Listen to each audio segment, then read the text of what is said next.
everyone. Thanks so much for joining me here today as we get to talk about one of my favorite subjects, comic books. My name is Jose. I love comic books. I love talking about them. I love sharing them with you. Feel free to follow me on social media if you would like. Links are in the description below. I just like to post pictures of my drawings.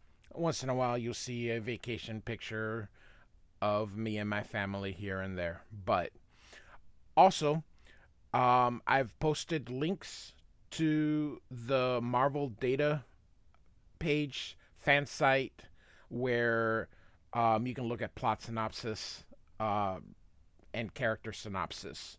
So we're going to be looking at two issues here. We're going to be looking at Punisher War Journal 6 and 7. Now, Jim Lee does 90% of the art. Carl Potts is still doing layouts for him. This is from 1989.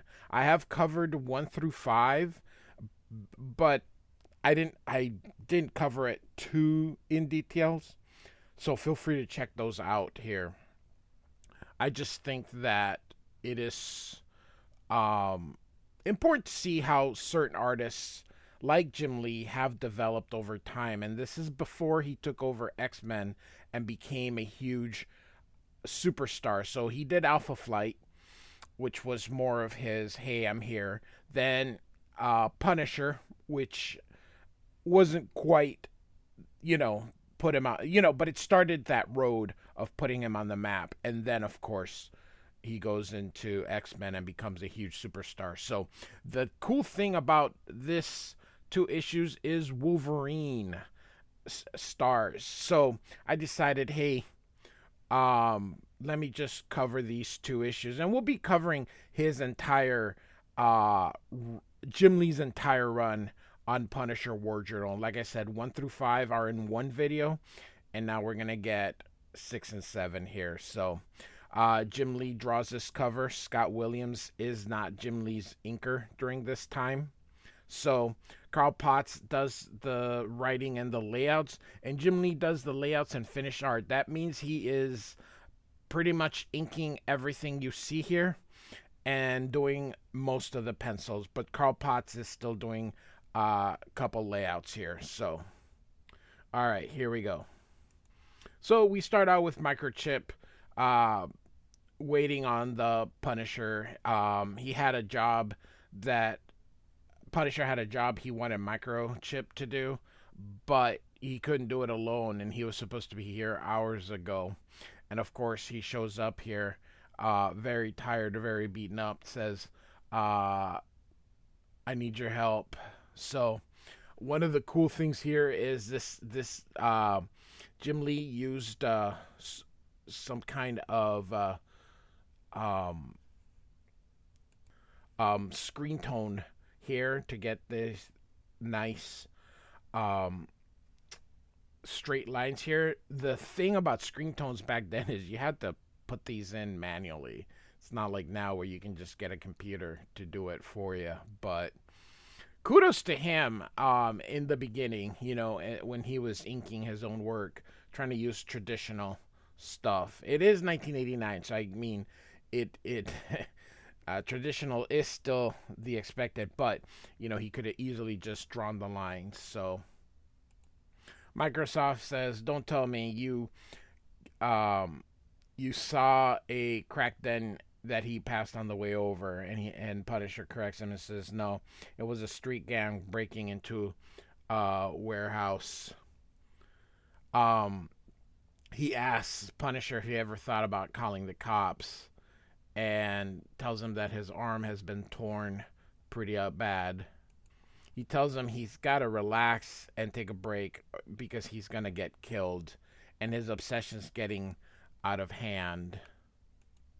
He says that soon he won't be able to even, he'll see someone do something like throw garbage. That's what a litter bug is. And he'll pump him with 9mm rounds in his direction.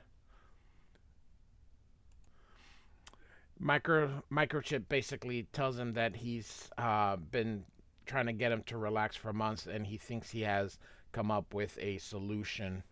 In the meantime, we look at this billionaire who has had other people hunt these animals for him, and he's admiring the trophy room with pride.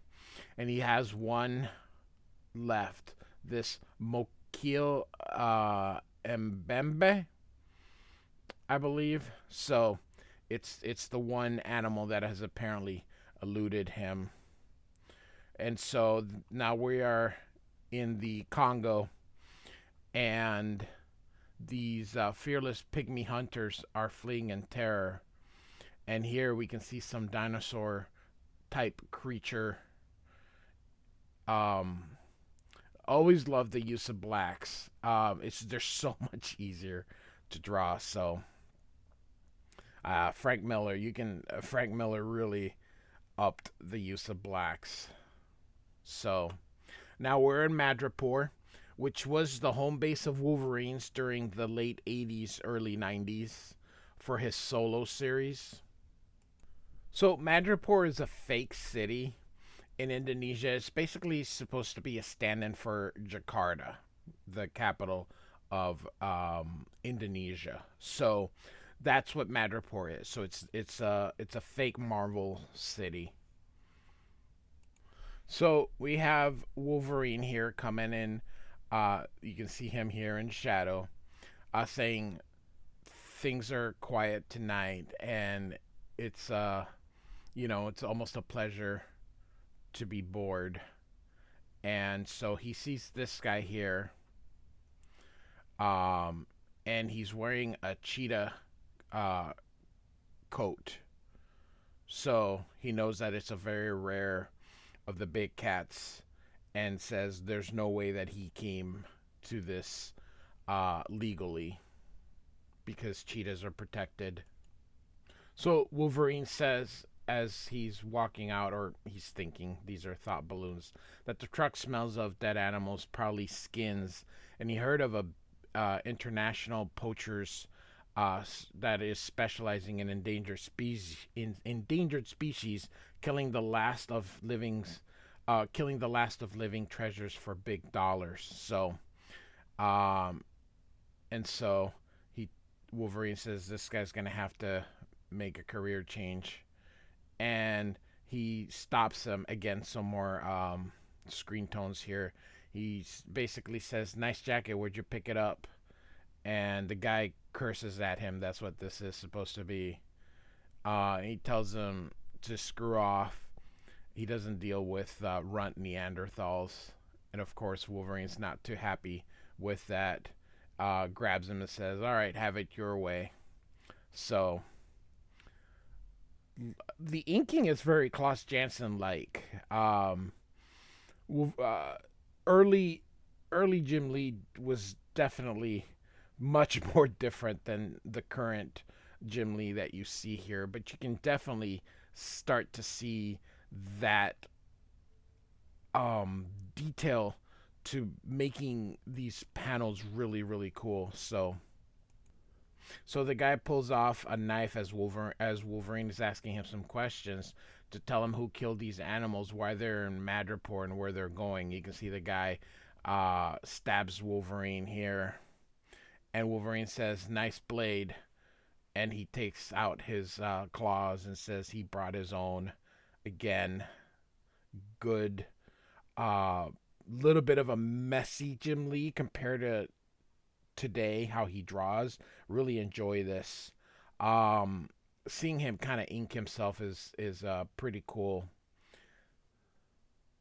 So Wolverine basically says, "Easy or hard?" The guy's like, "Easy," and he just says he's just a transporter. He picked up a load from an airplane that came from the Congo, and that a military person named Major Kinimi hired him. That's awesome. So the guy says that he's to wait at the bar between 8 and 10 each night, and someone will recognize him based on what he's wearing. And the coat was a down payment. Um, so, um, Basically, someone's going to come and grab all the endangered coats and distribute them throughout Asia. So Wolverine tells him to strip it and get going. So he tells them that it's not the great part of town, but so Wolverine's basically going to do some investigating. So Wolverine basically sees all these dead animals just taken for their coats, and he's just overwhelmed. He says he's going to give the coat to one of his friends and they'll nail the distributor, and he's going to go to Africa to pay a visit to this major Konami. So Microchip says that he needs going back to telling Punisher he needs to take a break. He proposes a vacation where he can satisfy his need for action and use his skill without getting anyone killed or himself getting killed.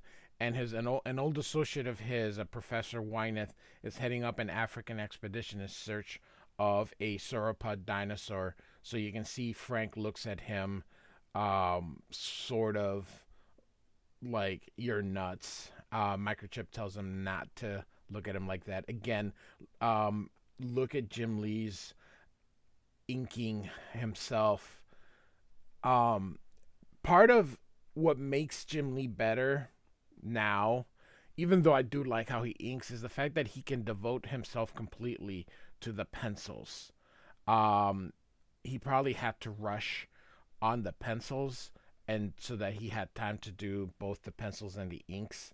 He definitely becomes a better artist here. So Microchip basically tells him all about the stuff and this dinosaur here, as he tries to get him together. So Punisher will agree to do that just to kind of humor him, but Microchip is happy he's taking the job, and he's gonna get him. He's gonna forge some papers and passports to get him in to Africa. So again, this is part of an ongoing story. We're not gonna cover this, but this is part of a limited series that came through, and this runs for a while. So we're just gonna kind of just show you the art, but we're not really gonna deal with that part.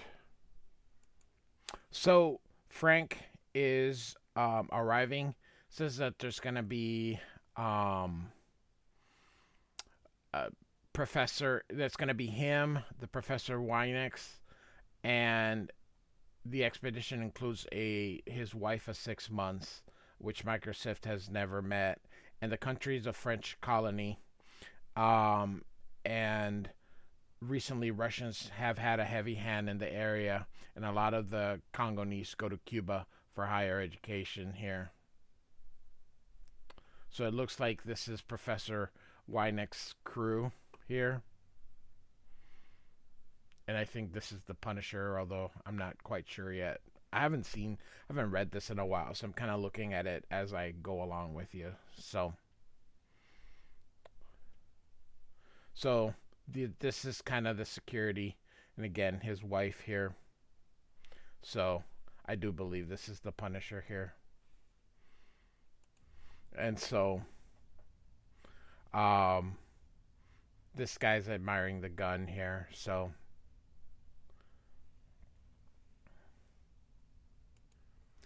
this is just kind of filled up to just kind of tell us a little bit more about the humanitarian mission that the guy's in and all that kind of stuff, and just kind of showing a little humanity from the Punisher.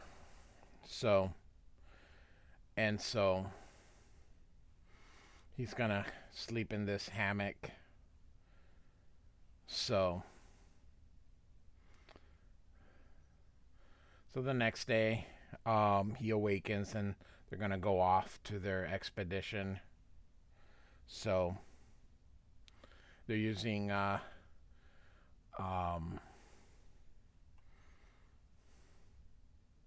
so they're gonna bring some deer for the pygmies, and so as a kind of a token of good um, measures, and Punisher shoots a black mamba that was about to bite this kid. So, and he's still alive. You can see here that, or there was a second one. Sorry, and the guy uses his little bow to get him. So, all right. So they're kind of telling them about this dinosaur that they have been seeing here, and so we're just kind of moving along here. We want to see Punisher and Wolverine. Again, this is part of an ongoing story that doesn't really get resolved in the Punisher. Um, and so they're doing some searching for this creature. So here we kind of get our first reveal that something's not up. This is the wife of the professor. Now, it had been mentioned she'd only been married to him for 6 months. So she asked this guy, this kid here, Jean, to go back to get some water for them. And the guy says, okay. And then she says, he's gone. We're about 10 yards from the river. And this guy says, perfect, with kind of an evil smile. So something's up. And then, of course, they're like, aren't they beautiful?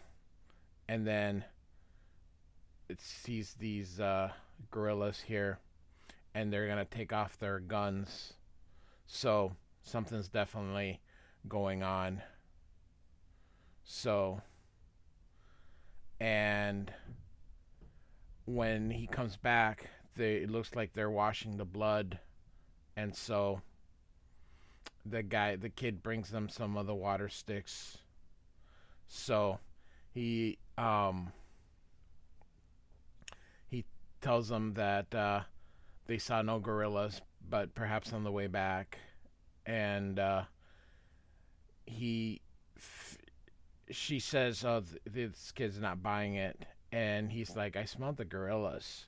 So um, something's up. So suddenly somebody's yelling for help, and the two says that the group of gorillas startled and attacked and then grabbed the boy. And of course, we know that that's not true. Love the use of dual shade here. This is dual shade and dual tones, and causing the shadow of the branches here. So Jim Lee is definitely quite the artist here. So they're saying they'll go see what's up, and um they find the kid that they were looking for, and they're saying his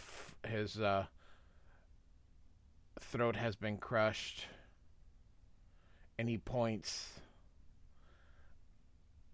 and then he dies. The father takes him home. So Frank Castle knows that this was most likely a person, not gorillas. So now we have Wolverine here arriving. So Wolverine is wearing the cheetah's skin as camouflage, and he's using it on purpose because he's after the poachers and nothing. He's saying that using the skin is for that purpose, for camouflage for them. And the major spilled the information on the poaching operation. So every few days, some planes fly by, and there's a hall marked with the red flags on a treetop to let these planes know that they have their stuff. So, but he's going through Meanwhile, the Punisher here is looking at all the uh, uh, buried mass of apes. Um, so he knows the kid was killed for knowing too much, and they see the dead gorillas, and suddenly, he sees the red uh, flag up here. In the meantime, um, Punisher's attacked by the gorilla here again using the duo shade right here. Very cool. And Frank's trying not to kill him. So, but he has no choice and stabs the poor creature. And he feels bad because the thing was the ape was avenging his families, and Wolverine doesn't know that this is the Punisher. He just thinks he's one of the people and says, "You'll pay for this," and goes and attacks him. And the two of them kind of get into a fight. So when he hits him, of course, Wolverine's made of adamantium and hurts his hand. And Wolverine says, "Where are your buddies?" And he says, "You're not getting them." So each one thinks, that they're poaching. Uh, Punisher thinks that Wolverine's a poacher because of what he's wearing, and Wolverine thinks Punisher's the poacher um, for what he did to the gorilla. So he's like, "I'm gonna get all of you," and Punisher's like, "You're not gonna get nothing." So off they go. Great shot here. And so he knocks him down. Um, so he's gonna go deal with the others, and as Punisher goes down, here comes a crocodile. So we're gonna go off to our next issue here. So we're gonna go through Punisher War Journal now number 7, also from 1989. Great cover here. Again, just Jim Lee, no Scott Williams at this time, and you can see some very Klaus Janson in style, I should say. You can see the thick brush that Jim Lee is using. So, I just it's awesome to see Jim Lee's kind of style, how it was early and versus how it's evolved now. So here comes, it kind of picks up kind of how the last issue ended with Frank Castle in that river, and there's a crocodile here that's about to eat him, and so we have again our credits. So same as before, and he comes out fighting the crocodile, and so he grabs a little branch from that tree and unfortunately has to kill the crocodile. So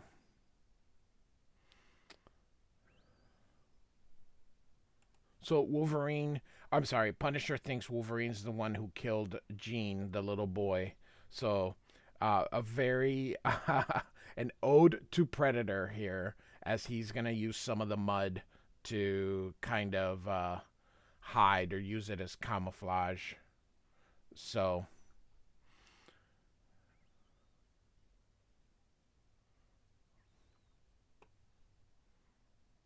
it's kind of funny that he uses that, but then when they draw him next, he doesn't use it. Uh, so he grabs his shirt and a gun where he had left it or stashed it, because you never know when you need a big, powerful rifle. So Wolverine is saying, he's lost the scent of the other people killing the animals, and he grabs this, but it turns out he went to the vine, but it was a snake that tried to bite him, and he just pushes it away. Says his feeling hack factor should counter the toxin before it gets to him, so he uses um, the his claws as machetes. He says it's time to eat, meaning the he's about to hunt some deer.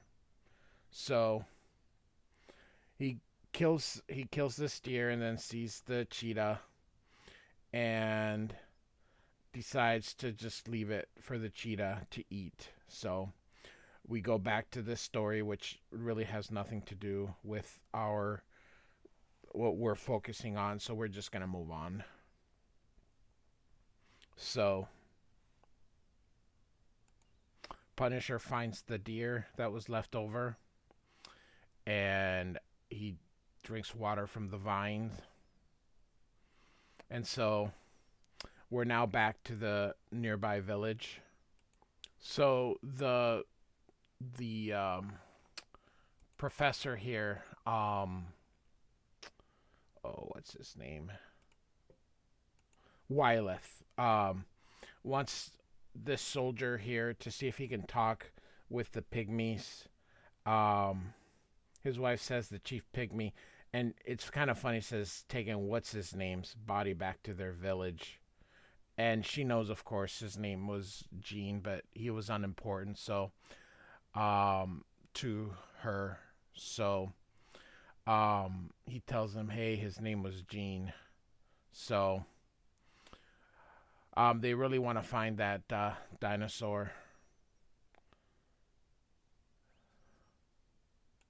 He asks if he can find the Punisher, which he doesn't know it's the Punisher, but I'm just saying it to let him know that they're going to be moving to the southernmost shore point because the Punisher was investigating the crime. So this guy here then says that he will find him. So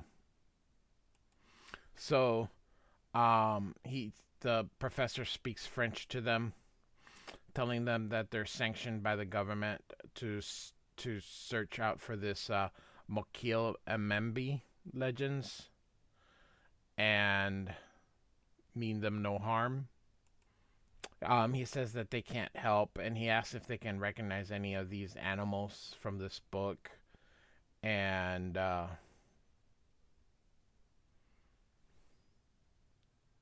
they say that they don't know what it is that he's speaking of. So the wife notices that this woman is looking at her bracelet.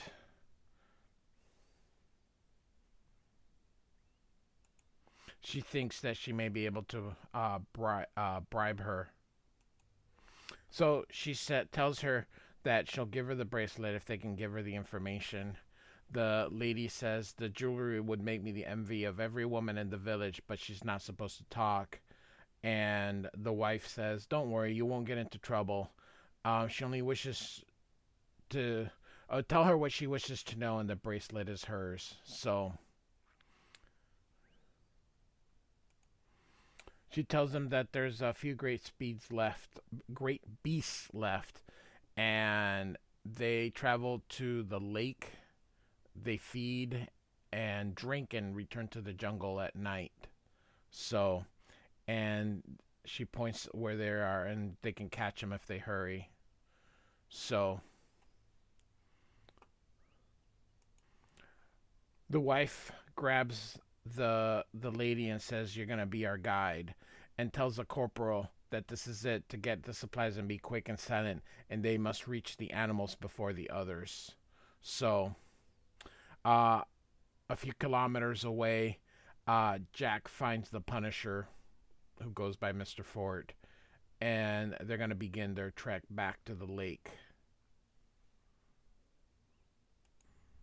So they're about to leave, and the tracker tells Punisher that they need to go to the left to avoid being detected by the cat here.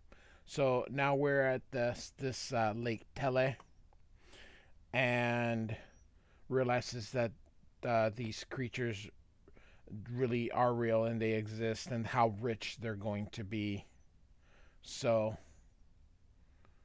and the wife says that she can't witness this. So she says thank you to return to the village and not tell the others and not tell the others of this, or she will take the gold back. So, unfortunately, um, this is really good at explaining how humans really are. I think a lot of people are good, but other people are just motivated by money, like these two. And at the same token, even though this lady here is quite nice, money made her do something that she normally wouldn't do. And I'm not very religious, but in biblical in the Bible there is a saying, the love of money. And that is true. People that love this worship of money, or that they're solely motivated by money, do bad things. And this is a perfect example of a good woman who unknowingly told the bad people what to do. They're only motivated by wealth, and they're willing to do anything, including killing endangered species for their own greed. So it's a good. I think it's a good story, per se, and it's done so many times by different things. But it's so true. When people are motivated solely by money, it's a bad recipe. So back at the village, and um, they're not getting anything from the pygmies. So so basically, the lieutenant tells him, if you don't cooperate, I will report their attitude to the government superiors, and the medical supplies could be cut off and their land confiscated. Of course, these guys just say stop. If you're saying our government desires to cooperate, they'll do so. For years, the Russian advisors our government used to send us warned us never to trust the Americans. So here they tell them what to do, and then soon the woman comes, and he of course makes a point to saying he's wearing my wife's bracelet. Where's my wife? How do you? I get again, it's comic books. Shouldn't overthink it, but most people wouldn't notice a bracelet, at least not so far, not like that. Um, so he says, "Tell us how you came about the gold." And she says, "She told me not to say." Oh, that she won't say, huh? So she says, "Speak." And so we now move to the Punisher searching for Wolverine. Punisher does not know that these two are bad guys because he wasn't around. He just knows that they're members of his expedition party and sees Wolverine rushing to them. So it's really good how Carl Potts kind of set this up, that these two good guys are just completely unaware of each other, just due to the circumstances. It's not your typical superhero trope where they fight and they join forces. They legitimately don't know about each other. So you can see here Punisher's getting ready to shoot, and then hits him in the leg, and Wolverine makes a mention that the healing factor is kicking in, and he hears Punisher coming toward him. Again, very Klaus Janson type inks. You just don't see Jim Lee uh, doing this anymore. It's such a rarity. If you get these comic books aren't too expensive at this time, so if you are able to get the trade or get the issues, I'd strongly recommend them. There's just something about this messy Jim Lee that I just find awesome. I just think it's so awesome. So here comes Wolverine with his claws destroys the weapon. Very cool um, panel there. And he punches him and hits him. So a double page spread here as he shoots. It wasn't. It looks like they took this off the original issue. So, all right. So these two, of course, get it. Each one thinks that they're the poachers. So she says they're seeing too much and they're scaring the dinosaurs away as he's yelling. And she tells the corporal to shoot them both. And of course, he smells the gorilla corpses on them. And they come to the realization here as chumps. We're both chumps. So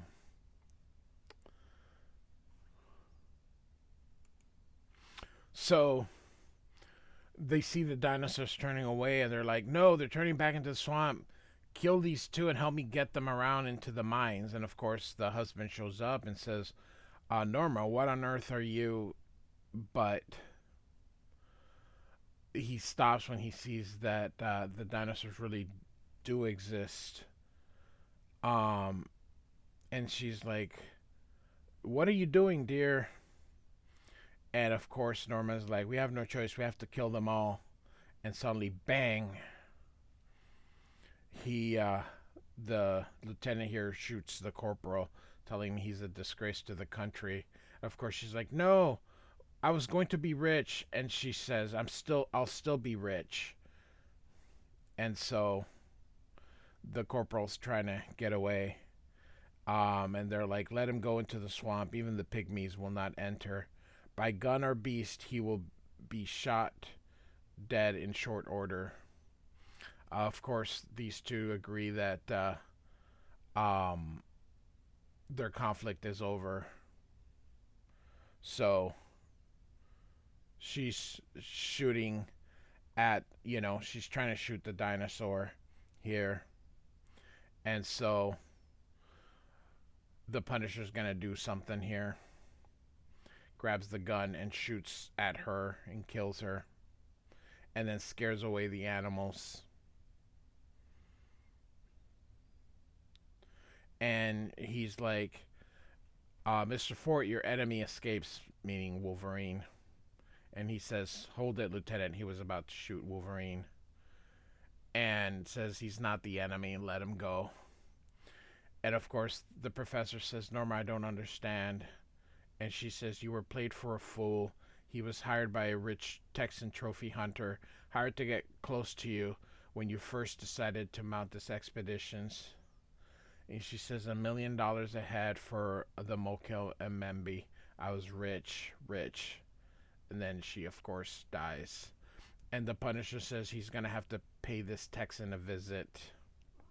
So Wolverine puts the cheetah jacket here, and he's going to go in and says this is going to be no question about this guy's fate as he's going to go toward him. And he's like, it hurts. So the guy's like, please help me. And Wolverine looks at the cheetah coat and says, I can hear and smell more than one kind of animal heading this way.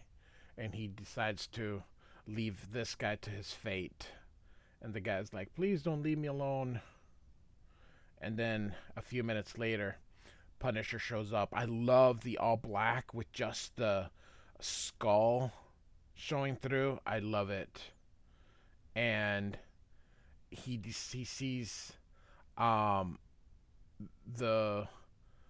gorilla's head, and he remembers something that, and I didn't cover this part, I should have said the pygmies, that gorillas hunt the big cats in packs, so he decides to put the coat on him so he doesn't get away. So he bounds him and then leaves him to his fate. So it's been 10 days, and no one even took pictures of the animals, and they all decided to keep quiet. He makes mention here that he was trying to track Wolverine to get him to a doctor, but that he was good at covering his tracks. Of course, we know Wolverine and Punisher will meet again, so he decides that before searching for Wolverine, that he's gonna take care of that Texan first, and then sees that there's something waiting for him in his front door, and um, there's a letter there that says, "Hello, no need to travel to Texas. I brought the beer. Please read the circled article in the newspaper." And so it says here, Otis C. Robert, Texas oil tycoon, cattle rancher, and stock trader, made a series of disastrous market moves yesterday that effectively wiped out all of his investments by the end of the day. In one interesting move, Roberts donated more than $1 million to the World Wildlife Fund. So it looks like Wolverine went in there and he's like, "Who did this? Who knows I'm here? Daredevil? No, he doesn't leave his New York turf. Microchip? Have to ask him. If it isn't, I've been compromised. Might have to move out." Punisher always, thinking of the mission here. So, we see that dead guy here. His bones get crushed by that dinosaur, and so thus we end. So, hope you enjoyed it.